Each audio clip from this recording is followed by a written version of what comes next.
যদি 10-12টা গাড়ি রাখি না তাহলে আরও সুন্দর লাগবে। চলো আমরা আরও গাড়ি রেখে দিই ওখানটাতে। এই গাড়িটাও দেখো আমরা কিনে এনেছিলাম মার্কেট থেকে, এটাও সুন্দর লাগছে দেখতে, কিন্তু অতটা সুন্দর না এই গাড়িটা আগেরগুলোর মতো, কিন্তু কোনো ব্যাপার না। চলো এই গাড়িটাকে না আমরা ব্ল্যাক কালার করব, তাহলে সুন্দর লাগবে ভাই। চলো আমরা সব ধরনের গাড়ি রাখবো আমাদের গ্যারেজের মধ্যে।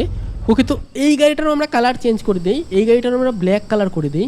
ব্ল্যাক কালার করলে দেখো ভাই কী লাগছে দেখতে।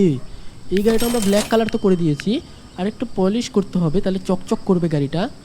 দেখো ভাই কত চকচক করছে, আরও চকচকা হোক, আরও চকচকা হোক। ওকে দেখো গাড়িটা আমরা চকচকা বানিয়ে দিয়েছি আর পুরো ব্ল্যাক কালার করে দিয়েছি। এই গাড়িটা আমরা এখন গাড়ির অফিসের মধ্যে পার্ক করে রাখবো। চলো ওকে, তো যেমনটা তোমরা দেখতে পাচ্ছ ভাই রাত হয়ে গেছে, এখন আমাকে ঘুমাতে হবে।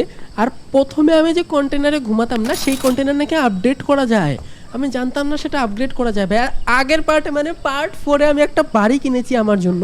যারা যারা পার্ট 4 দেখোনি অবশ্যই গিয়ে ওপরে আই বাটনে ক্লিক করো, সবগুলো পার্ট পেয়ে যাবে। 1, 2, 3, 4 পার্ট যারা যারা দেখোনি দেখে এসো। আর এখন চলো ঘুমানো যাক।